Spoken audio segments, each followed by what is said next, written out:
കല്ലേശ്ശേരി മണ്ഡലം UDF സ്ഥാനാർത്ഥി advocate Rajeevan കപ്പശ്ശേരിയാണ് വോട്ടെണ്ണൽ കേന്ദ്രത്തിന് മുന്നിലാണുള്ളത്.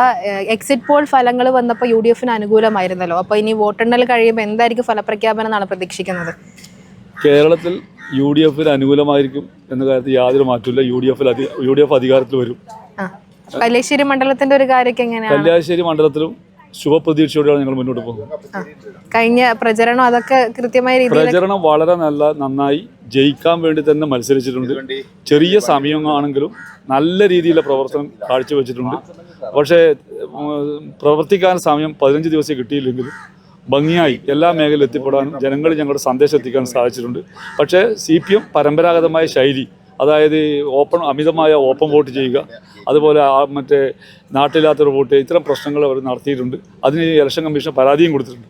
അപ്പോൾ അത്തരം കാര്യങ്ങളായി പിന്നീട് ഇലക്ഷൻ കഴിഞ്ഞാലും മുന്നോട്ട് പോകും. അത് എന്ത് തന്നെ ആയാലും അതുമായി മുന്നോട്ട് പോകും. ഇപ്പം പറഞ്ഞ ആ കാര്യങ്ങൾ നേരത്തെ വാർത്താ സമ്മേളനം ഉൾപ്പെടെ വിളിച്ചുകൊണ്ട് നിങ്ങൾ അങ്ങനത്തെ കാര്യമൊക്കെ വെളിപ്പെടുത്തിയിട്ടുണ്ട്. അതിനെക്കുറിച്ച് ഒന്ന് പറയും. വാർത്താ സമ്മേളനം വിളിച്ചത് 111 CPM സ്വാധീന മേഖലയിൽ 75 മുതൽ 150 വരെ വോട്ടുകൾ അന്യായമായി രേഖപ്പെടുത്തിയെന്നാണ് ഞങ്ങൾ വാർത്താ സമ്മേളനത്തിൽ തെരഞ്ഞെടുപ്പ് കമ്മീഷനോടും പരിശോധിക്കാൻ വേണ്ടി ആവശ്യപ്പെട്ടിരിക്കുന്നത്.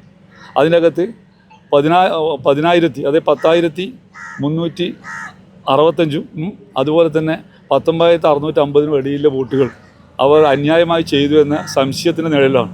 ആ കാര്യം തെരഞ്ഞെടുപ്പ് കമ്മീഷനെ ഞങ്ങൾ രേഖാമൂലം അറിയിച്ചിട്ടുണ്ട്. അതും ഈ തെരഞ്ഞെടുപ്പിൻ്റെ ഭാഗമായുള്ള പ്രധാനപ്പെട്ട ഒരു വിഷയമാണ്.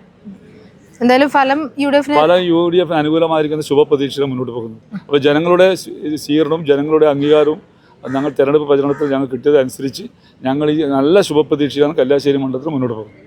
അപ്പോൾ കല്യാശ്ശേരി മണ്ഡലം UDF സ്ഥാനാർത്ഥി അഡ്വക്കേറ്റ് രാജീവൻ കപ്പശ്ശേരിയാണ് ചേർന്നത്.